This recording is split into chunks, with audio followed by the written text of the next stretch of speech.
Hi everyone, how are you all doing? Thank you for joining ASC Astrology. I am your host and astrologer, Blue Yasmin, and today I want to talk about Pluto. Pluto has gone off wandering, left its vicinity, it has left the building. It is on vacation and it has gone off yonder doing goodness knows what and going goodness knows where.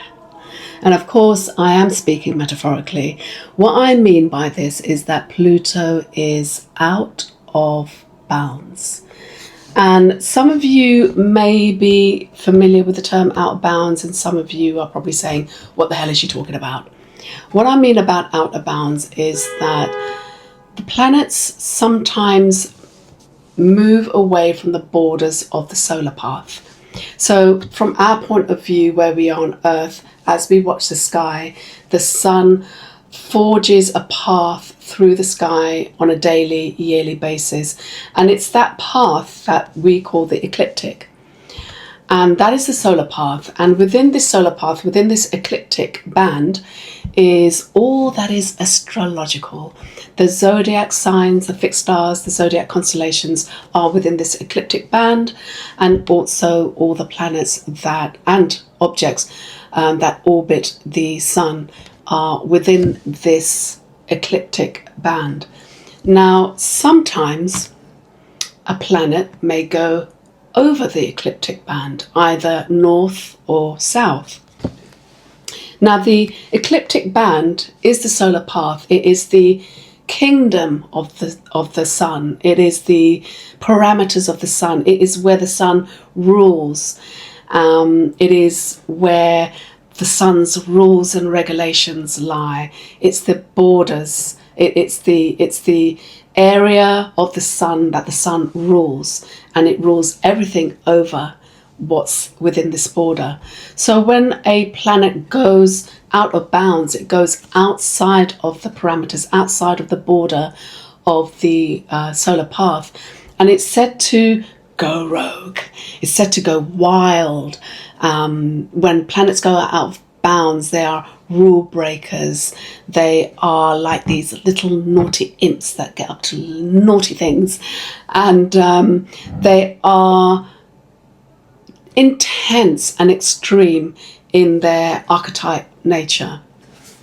And whenever I do, I look at individuals' natal charts and even their secondary progression, I never fail to look at out of bound planets or points. And I've seen time and time again that when individuals have their planets out of bounds, if they're born with planets out of bounds, or it happens during secondary progression, it's so clear, it's so articulate, it makes such an impression. It's very, very profound. And so I never fail to look at out of bound planets. Now, there are all the planets go out of bounds apart from 3 planets. One of the planets, I'll let you guess which is one of the planets that don't go out of the boundaries of the sun. I'll give you 3 seconds to guess. Yes, you are right. It is Saturn. Goody two shoes, Saturn never breaks the rules, always stays within the boundaries. Saturn has a really tight orbit with the sun, and so it never goes out of its boundaries, the sun's boundaries. The other one being an asteroid, Chiron. Chiron never goes out of bounds, and also Neptune, which is an unusual one because Neptune is borderless, so it should be freely roaming wherever it wants to roam, forever and ever, beyond. But Neptune never goes out of bounds. And my thinking to that is that Neptune always wants to be bathed in that pure light of the sun, the pure spirit of the sun, the pure consciousness of the sun. So it never wants to leave that, because that's what Neptune is. Neptune is that spirit, the consciousness. And there are points like the nodes and Black Lilith that also go out of bounds. The moon goes out of bounds quite often, a couple of times a month or so, and Mercury goes out of bounds quite often, as well as Black Liliths, actually. And then Venus and Mars goes out of bounds around about 8 to 10 times during a span of 10 years. Uranus, Jupiter goes out of bounds, but very, very rarely. The last time he went out of bounds was 1972, and only for a short while as well. And Uranus very rarely goes out of bounds also. Pluto, however, is the rarest of all out of bounders. It is very rare for Pluto to go out of bounds. And the last time it was out of bounds was 1938, just before the Second World War. And I've been reading this book by Rosie Finn called Persephone's Revolution. And she's an astrologer, and she has just done some mouth-dropping, jaw-dropping research on Pluto out of bounds. And her research is about 20 years. And she went all the way back to Pluto being out of bounds in 1800 BC before Christ. So she went as far as back as nearly 4,000 years. And she started to make these connections with Pluto going out of bounds in the north and Pluto going out of bounds in the south. Now, whenever Pluto is out of bounds in the north, it is always in Leo. Sometimes it can be right at the end of Cancer, but then ends up in Leo. And so it's always in Leo. And when it's in the south, it's always in Aquarius. And again, sometimes it could be Capricorn, but just right at the end, and then ends up in Aquarius. But more times than not, it is in Aquarius. And she found that when it's in Leo, north, out of bounds, because Leo being the authority, power, hierarchy, the king, queen, rulership, gold, it seems to bring up these themes, strong themes of power hungry people who are let's say, they are people of power. This is a time of empire building. This is a time of greed by the people in power. And it's also a time of tyranny, dictatorship, oppression, genocide. And as I said, the last Pluto out of bounds was 1938, just before the Second World War. And this was in the north in Leo. And she made connections with when Pluto is in Aquarius, south out of bounds. It is where there is an uprising of the collective. It is when people take power, people revolt, there's revolution. The last time it was in Aquarius, it was the French Revolution, where the common people overthrew the monarchy, and also the American War of Independence, where the colonies fought for their freedom from the British rule. And so the question is, it is out of bounds now. It's going to be out of bounds until 2035 for 10 years. And when it is out of bounds, it will do that sporadically. So it's going to be out of bounds from September to November the 23rd. And then I will put some dates up so you can have a look. And there's a Pluto out of bounds happening every year for 10 years, round about autumn time, round about the time of the fall. So, yes, the question is, where is Pluto out of bounds? Is it time for tyranny? Is it time for power-hungry lunatics, dictatorships, genocide? Or is it time for the people? Is it time for an uprising? Is it time for the people to express, to revolt against power? Because remember, Pluto is about power and control. Luckily, we are experiencing Pluto in the south, in Aquarius, of course. And so Rosie Finn is saying that, well, the themes that are going to come out for this period, a 10-year period of Pluto being out of bounds, is going to be a revolutionary time. And it's going to be where there is going to be this uprising. There's going to be awakening of consciousness. There is going to be a generation of people, not a generation, but these generations of people at this time, up to the time, possibly even beyond the 10 years, because it is in Aquarius, and Aquarius is about activism and revolutionary. But it is a time where people are going to wake up from their slumber, where we've been asleep for too long. We've let the powerful get away with so much, and we're at the point where this is the point of crisis. This is a point where we've just had enough. People want to speak. They need to express themselves. They need to speak their frustration. They want to bring in a system that's going to work for the collective. They want to support what is humanitarian. And there is also the, my daughter's just come in. Hiya, she's just come back from the gym.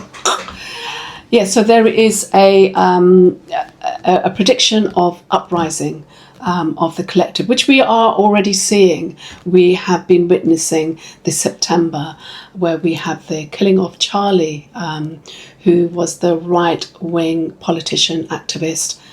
And I mean, that was just a couple of days after the solar eclipse.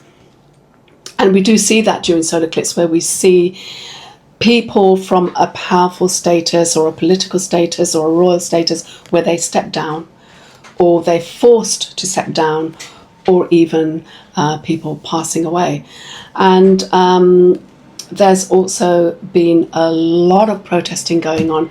We've been having that in London here ourselves, where thousands and thousands of people have gone on the streets protesting, expressing their opinions, whether it is right or wrong. I think this is a period where it's not about the whole collective agreeing with something, but it's certainly about the mass. And perhaps there are going to be big groups, lots of splinter groups, where they will very strongly express their opinions, and where perhaps the people in power may have to, for once, listen to the people. And maybe with Pluto being about power control, could there be a distribution of power? Could there be a where the people who are holding that 1% of people that are holding that wealth, where they lose control of it? Who knows? What we've got to understand is that Pluto is about wealth. That's the meaning of Pluto, is the wealthy one. You know, Pluto is about the true wealth. It's not about the paper money or the digital money. It's not about, you know, encryption, you know, crypto.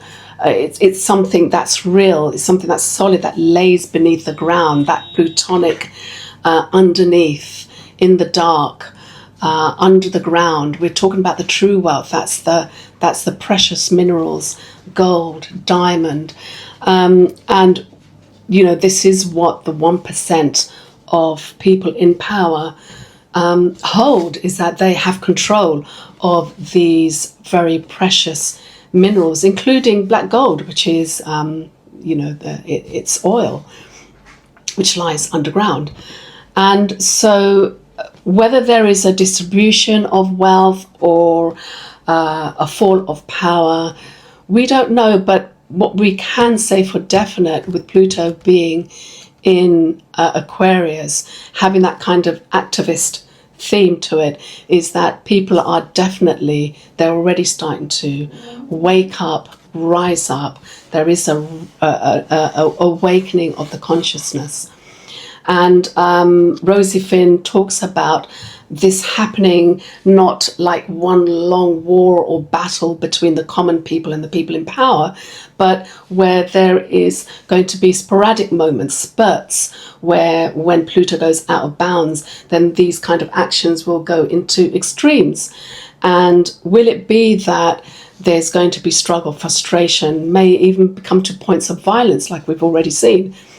And the answer is probably yes, because this is part of the nature of Pluto. It's the process of metamorphosis where, there is that violence or that death and pain and struggle, only to then go through that festering and that decaying and rotting until it comes into some form of newness, something that is much more resourceful, something more powerful, something more magical.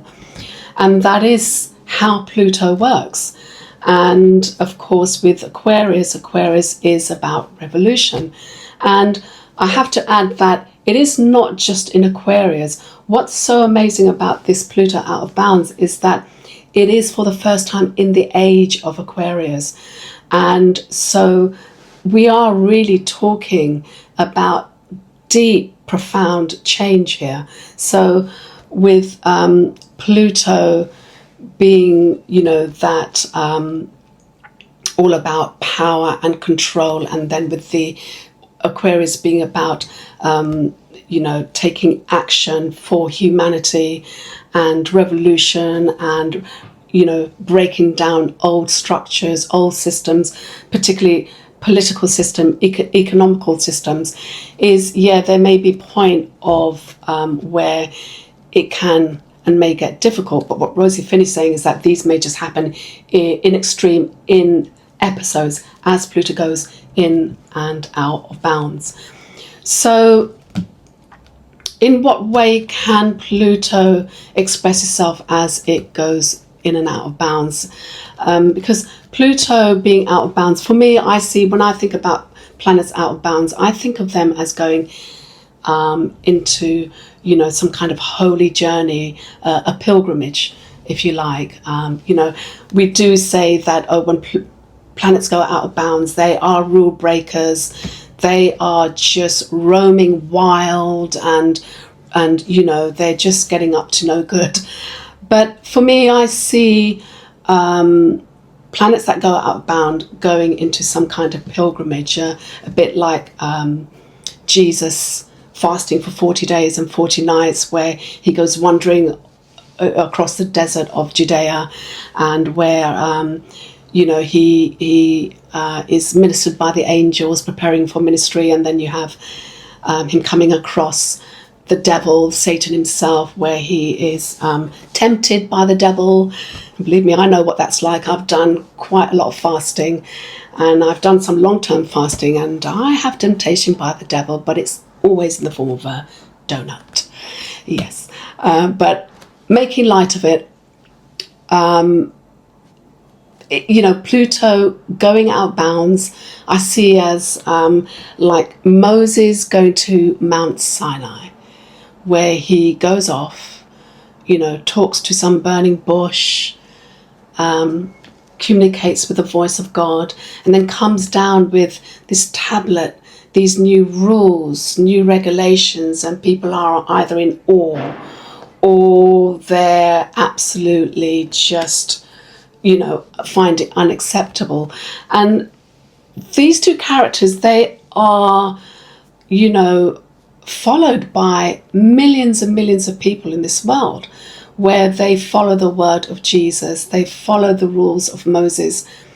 Yet we have to remember that both Moses and Jesus, they were the true rule breakers. They went off to their pilgrimage, went off to goodness knows where, they went off, just disappeared, and communicate to something so out of the ordinary, and then came back with these new rules, new concepts, new ideas, messages from something holier than thou.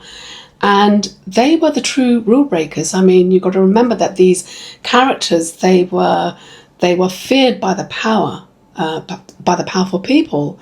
Jesus was crucified by those in power, and they were not accepted by many people, even the common people, but also they were followed by many people. They changed something in a really profound way.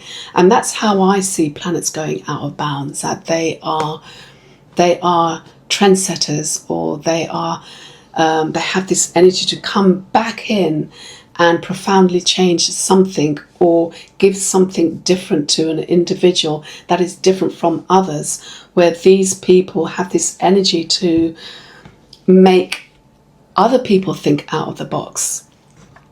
And they, they come through the world changing the... Just going to press that because my battery is dying. Oh, there we go. I'm so sorry about that. My battery is low, but I'm nearly finished. So, in what other ways can Pluto change or bring some kind of profound transformation?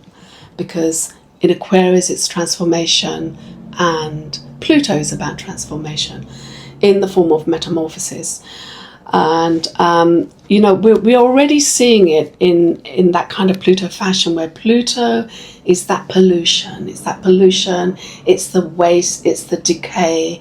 And there's been a lot of research how to use waste as biofuels and fertilizers and biopackaging, where they are fully recyclable, because we know that 90% of the stuff that we recycle is not really recyclable, and we try our very best as individuals to recycle only for all the rubbish, all the waste to be dumped in the sea or transferred to some third world country.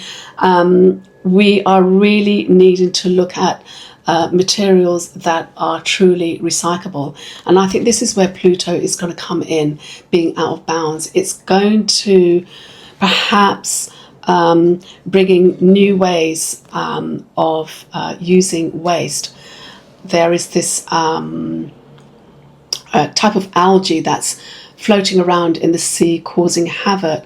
It's called spargasm or sargassum, and it's a microalgae, and it literally it's grown so quickly, so prolifically, that they grow and grow and then turn into these rafts that weigh millions and millions of tons, and they're suffocating coral reefs, and they're killing off the turtle's nest. And then as they die, they slowly drift into the shorelines. And there's the coast of Mexico and west coast of Africa, as well as the Caribbean coast, are really suffering with these algae drifting into the shores. And there's just miles and miles of decaying seaweed or decaying algae. And there's a lot of research being put into what do we do with these millions and millions of tons of decaying waste. And they're already looking at making biofuels and biomaterials and fertilizers. And there is a small community in Mexico that has gone into collecting the waste and building and making this new type of brick that they're now making local homes with.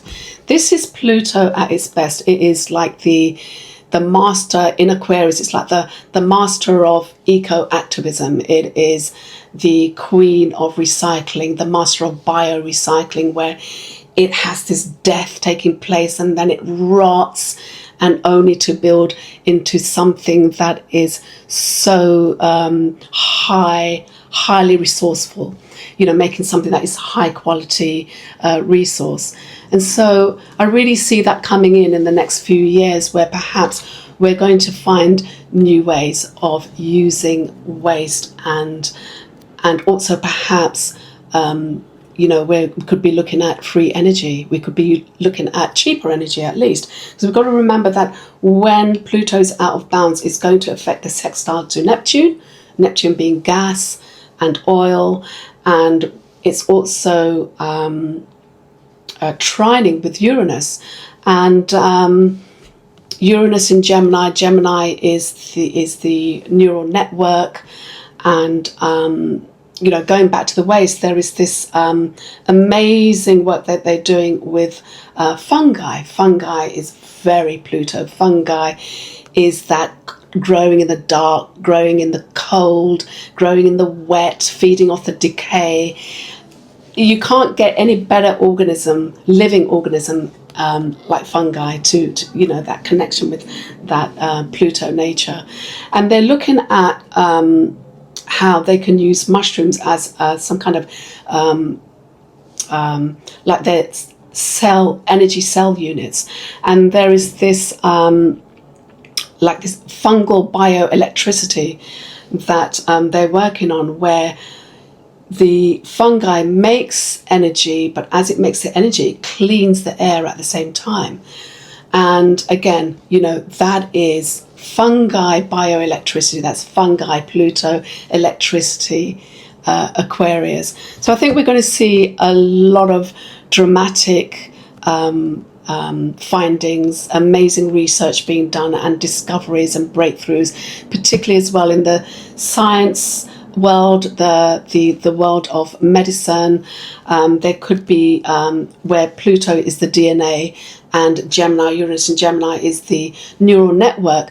We could be looking at breakthroughs with DNA medicine, preventing inherited diseases, advanced work on the nervous system.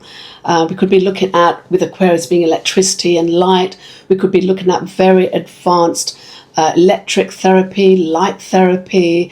I mean, we could just go on and on about what other possibilities of Pluto and what it will be offering us as it goes out of bounds, in and out of bounds. And we know that Pluto is that extreme planet. It is very intense. It is, you know, there is that dark side, that death side, that pain and struggle side. And so I don't think we can get away from that as we go through transformation. That is the process of Pluto.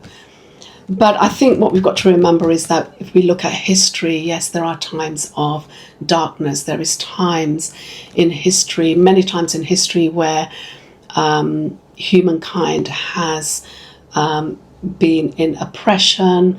There has been tyranny, there has been pain and suffering, and even times of evil. And so what we've got to do is also remember that when we look at history, there are times where people elevate during times of challenges and struggle, and people do have this way of coming together, aiding and helping. And people in history have shown that we have times where we can express through communication, express through the arts, through music, through poetry, and sometimes these things can really save our souls. And you know, history has shown that we can get together and overcome things with just love. And so I'm getting a little bit emotional here. I hope I've given you lots to digest. As I said, I can go on and on about this. It's such an interesting subject. And so do, if you're interested, have a look for this book. It's absolutely amazing work by Rosie Finn. And, you know, I think Persephone will certainly be standing side by side amongst the revolutionists during the times of when Pluto goes in and out of bounds. Anyway, I hope you've enjoyed this video, and I will join you in a few days with a video about the moons for the next 3 months, and I will be going through all the houses depending on your ascendant. So do join me then. See you then. Bye.